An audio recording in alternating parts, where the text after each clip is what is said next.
ఈరోజు అనగా 2/5/25న మన భారత ప్రధాని నరేంద్ర మోడీ గారు అమరావతిలో ఆంధ్రప్రదేశ్ రాష్ట్ర రాజధాని అమరావతికి పునర్నిర్మాణం శంకుస్థాపన చేశాను అంటున్నాడు. అంటే ఇదివరకు రాజధాని ఉండి అక్కడ వెళ్ళిపోయి మళ్ళా వచ్చి శంకుస్థాపన చేశాడా? ఇప్పుడు ఎక్కడ ఉంటున్నాడు? ఆంధ్రప్రదేశ్ ముఖ్యమంత్రి, ప్రతిపక్ష నాయకుడు, ఎమ్మెల్యేలు, అసెంబ్లీ ఇవన్నీ ఎక్కడ ఉన్నాయి?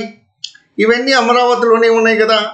2015లోనే శంకుస్థాపన అయిపోయింది కదా.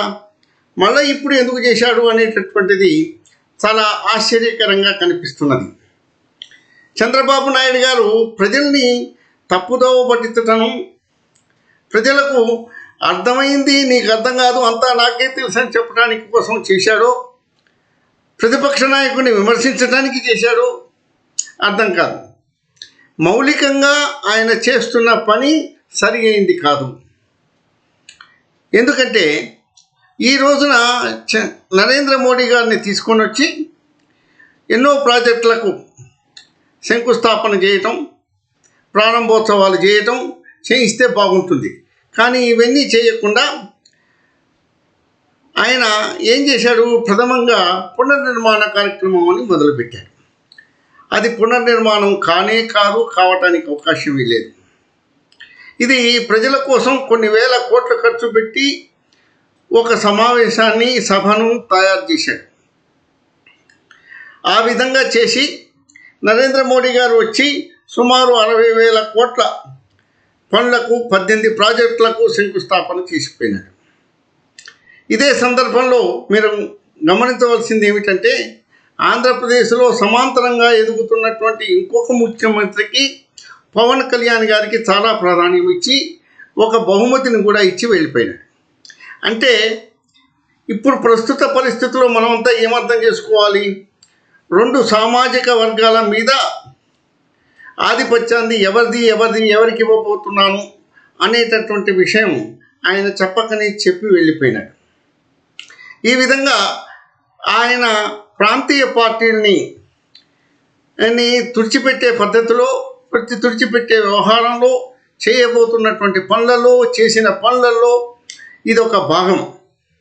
పవన్ కళ్యాణ్ గారికి చాలా ప్రాధాన్యత ఇవ్వటం, రాబోయే ఎన్నికల్లో 2029లో బీజేపీ, పవన్ కళ్యాణ్ గారు ఒకటి కావటమో, లేకపోతే వేరువేరుగా కలిసి కూటమిగా తయారయ్యి ప్రభుత్వాలు చేయటానికి, పునాదులు వేయటానికో ప్రయత్నం చేస్తున్నట్టుగా కనిపించింది.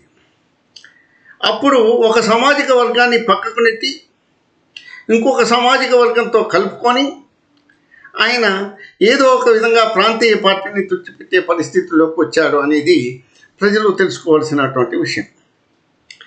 ఇది కూడా కాకుండా చంద్రబాబు నాయుడు గారు మన ప్రధానమంత్రి గారు ఒకరినొకరిని పొగుడుకున్నారు. మంచిదే, పొగడటం మంచిదే వాళ్ళ యొక్క విషయాల మీద. అదే కాకుండా చంద్రబాబు నాయుడు గారిని ఈగోని కూడా కొంత ఆయన సాటిస్ఫై చేసినట్టు అనిపిస్తుంది. ఎందుకంటే ఆయన చంద్రబాబు నాయుడు గారు ఇదివరలో నరేంద్ర మోడీ గారు నాకంటే జూనియరు, ఆయన ఈ దేశాన్ని పాలించే శక్తి లేదు, కుటుంబంతో సరిగ్గా మేనేజ్ చేయలేని వాడు ఈ దేశాన్ని ఏం పాలిస్తాడు అనేటటువంటి పదాలు ఉపయోగించి కాంగ్రెస్ పార్టీతో కలిసినటువంటి సందర్భాలు కూడా ఆంధ్రప్రదేశ్ ప్రజలకు తెలుసు. అది మర్చిపోకుండా ఉండటం కోసం, ఆయనకున్నటువంటి ఆ ఇగోని తుడిచిపెట్టడం కోసం मैं आपको एक रहस्य बताता हूँ.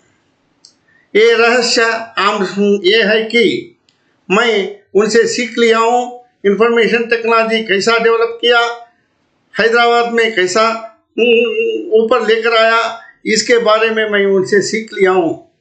ये रहस्य है यानी सबको बता के चले गया. इसका मतलब क्या है कि ఆయన చంద్రబాబు నాయుడు యొక్క ఈగోని సాటిస్ఫై చేసిపోయినటువంటి విషయం నిర్వివాదం, దాంట్లో అనుమానం ఏం లేదు. కాకపోతే ఆంధ్రప్రదేశ్ రాష్ట్రానికి ఆయన ఏమిచ్చాడో ఏమి ఇస్తున్నాడో అనేటటువంటి విషయం సరిగ్గా చెప్పలేకపోయినాడు. ఆయన చేస్తున్న పనులన్నీ పూర్తిగా చెప్పాడు. కేంద్రం చేస్తున్నటువంటి పనులను, కేంద్రం ఎంత గొప్పగా చేస్తున్నది అంటే ఏమిటి, ఇప్పుడు సమాంతరంగా కేంద్రం సెపరేట్గా రాష్ట్రాన్ని పాలిస్తున్నట్టు, రాష్ట్రం కేంద్రానికి సహకరిస్తున్నట్టు ఏదో చెప్పబోయినాడు, చెప్పాడు. ఈ విషయాన్ని ప్రజలు తెలుసుకోవాలి. చంద్రబాబు నాయుడు గారు ప్రజల్ని మభ్యపెడతాడు. ఒకరోజు కాంగ్రెస్ పార్టీతో ఉంటాడు, ఒకరోజు మన కేసీఆర్తో కలిసి లెటర్ ఇస్తాడు, సెపరేట్ తెలంగాణకు నేను ఆంధ్రప్రదేశ్ వాదిని అంటాడు. ప్రతి వాళ్ళను ఇదే విధంగా మోసం చేస్తూ రాష్ట్రాన్ని పాలించటంలో రాష్ట్రంలో ఉన్న ప్రజలు నిజంగానే అమాయకులేమో అనుకునేటట్లుగా తయారు చేశాడు ఆంధ్రప్రదేశ్ రాష్ట్రాన్ని. ఇప్పుడు ఆంధ్రప్రదేశ్ రాష్ట్రంలో ఉన్నటువంటి 5 కోట్ల ప్రజలు కూడా ఈ విషయాన్ని గ్రహించాలి, అర్థం చేసుకోవాలి. అయితే నా మాయా లేకపోతే వేరే వాడిది అని చెప్పకూడదు. ఆ విధంగా చెప్తుంటాడు ఆయన. ప్రజలు అర్థం చేసుకోవాలి, దానికి అనుగుణంగా ప్రవర్తిస్తారని నేను అనుకుంటున్నాను. నా విశ్లేషణ బాగుంటే మీరు లైక్ కొట్టండి, ఫార్వర్డ్ చేయండి. బాగలేకపోతే కామెంట్ బాక్స్లో బాగలేదని రాయండి. దాంట్లో తప్పేమీ లేదు బాగలేదని రాయటంలో. నా పేరు కందిబండ నరసింహారావు.